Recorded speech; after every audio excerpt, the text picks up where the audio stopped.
souvent des fascistes. Oui. Tu dis, ma première femme était fasciste, on a rencontré des fascistes, Oui, oui. celui-là, il était fasciste. Oui. Qu'est-ce que ça signifiait à l'époque être fasciste? Fasciste est un dictateur, comme Mussolini et comme Hitler. Oui, mais ta femme n'était pas un dictateur. Qu'est-ce que ça voulait dire qu'est-ce que ça veut dire quand tu dis le voisin, il était fasciste? Qu'est-ce que ça Parce qu'il signifiait? était pour le dictateur. Une idée politique.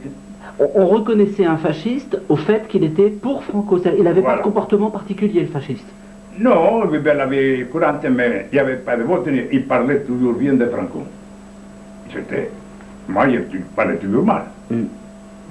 C'est pour ça que mes frères l'ont fermé. Mm. Mais Franco, c'était tout bien. J'étais pour lui et pour nous, les républicains, c'était des fascistes. Mm. Mais il se donnait le nom de nationalistes, que la presse internationale a pris cette expression, nationaliste. Mm. Et nous, les républicains, on était des rouges, comme si on était communistes. Et communistes en Espagne, à un moment donné, il n'y en avait pas tout. Pas beaucoup, même 4%. Et on ne pouvait pas être quelqu'un de bien, de fréquentable, et en même temps être pour Franco. C'était pas possible. Oui, oui, parce qu'il y a des amis qui étaient de droite.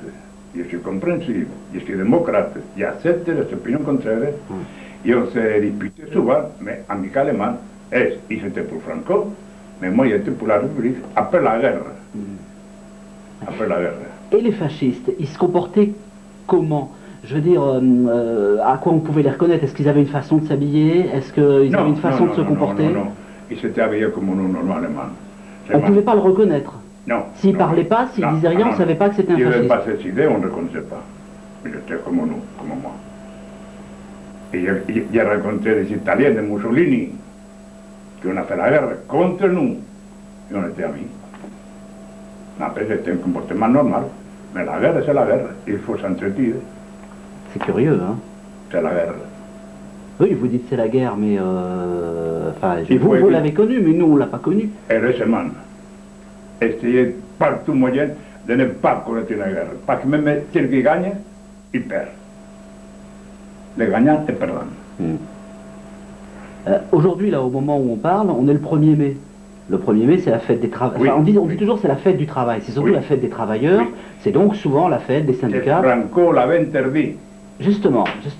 Avant Franco, vous, dans votre famille, on fêtait le 1er mai? Oui, toujours. C'est que Franco qui l'a supprimé. Et alors on a arrêté de fêter le 1er mai? Ah oui. On ne le faisait pas de manière discrète ou de manière... Et Franco l'avait mis la fête du travail le 19 mars, que c'est la fête de Saint-Rocher. C'est quoi? La fête de Saint-Joseph. D'accord. C'est Fayette. D'accord. Et Franco, le 1er mai, c'était la fête de Saint-Joseph qui était charpentier, ça fait ça. Avant Franco, tu étais déjà un enfant qui avait des opinions politiques, donc de gauche? Oui. Ou est-ce que tu étais, avant Franco, est-ce que tu étais très jeune avant Franco, hein, t'as 16-17 ans quand Franco arrive? J'ai commencé à comprendre un peu la politique à 15 ans. Mais Franco n'est pas encore là à ce moment-là, si? Ah, non. Franco, il est né à l'armée, mais au Baleares.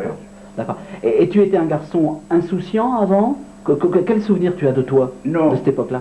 Je crois parce que même les parents de mes copains, ils s'aimaient parler avec moi.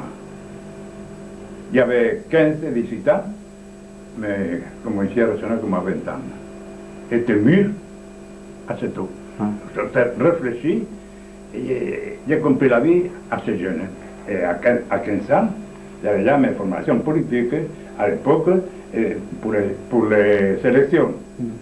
Il y avait un copain socialiste qui me donnait, sans être socialiste, il était républicain, de gauche, il donné les choses socialistes contre la droite. Et quel souvenir tu gardes de tout ça? Tu te dis pas, finalement, la guerre m'a volé ma jeunesse parce que... Oui, ça m'a volé ma vie. Ma vie?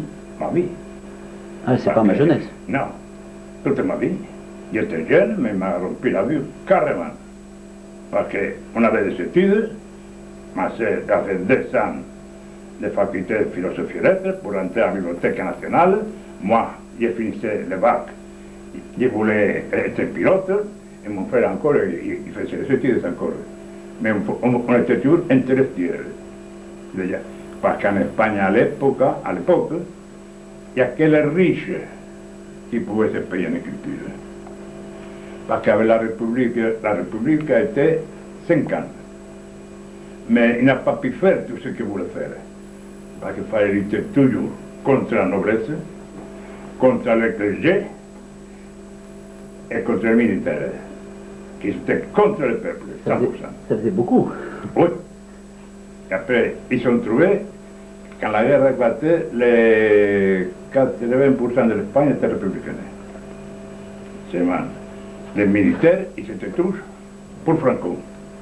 On n'avait pas d'organisation. Et Franco a demandé l'aide de Mussolini, le premier qui l'a envoyé des armes, c'est des avions, pour passer l'Afrique en Espagne, à Séville. C'est des avions de Turin italiens. Et après, Hitler a eu beaucoup d'armes, et à nous, c'est ça qui repose souvent aux alliés français et anglais. Ils nous ont trahis, ils nous ont vendus. Parce que Franco, il recevait des munitions, des canons, de tout. Bon, nous, les alliés, ils ont déclaré la non-intervention. L'Angleterre et la France. Ils n'intervenaient pas, mais ils savaient bien que l'autre intervenait. Moi, à la tranchée, à Madrid, j'ai fait toute la guerre au front de Madrid. J'ai recevé des fromages d'Hollande et de lait concentré Nestlé. Et jamais, il y racheté après, ni fromage d'Hollande, ni lait concentré Nestlé. Jamais. Je suis... Ça passe pas. Non. Parce que j'ai bien l'information. Me rappelle la faim qu'on avait dans les tranchées et qu'il manquait de munitions. Je donnais des fromages d'Hollande. Et de lait concentré Nestlé, il y a cette gloria. Et vous avez encore... Vous défiliez à l'époque en levant le poing, non? Oui. Ouais. Vous avez encore envie de lever le poing aujourd'hui? Oui. Toujours. Ça me rappelle ma jeunesse. Oui. Et ma lutte. Qu'est-ce qui vaudrait la peine de lever le poing aujourd'hui? Maintenant, je ne m'occupe pas de politique. Maintenant, il y en a marre de politique. Je voyais la photo que j'ai là. Et ils me l'ont fait il y a 2 ans. Ah oui. C'est ma façon de dire que je suis républicain. Tenez, prenez la photo. C'est une façon de dire je suis républicain quand on lève le poing. Pour moi. Pour les autres, pour la plupart, c'est qu'ils sont communistes. L'Internationale, tu la chantes en français ou en espagnol? À un moment donné, de 2 façons. Mais maintenant, j'ai oublié les paroles. Si tu en espagnol, arriba paria de la tierra, empieza médica legión, pongamos el trabajo en mar, no me acuerdo ya, se me olvidan las palabras. C'est émouvant, hein, de vous entendre chanter en espagnol l'Internationale. La me occupé toute ma vie.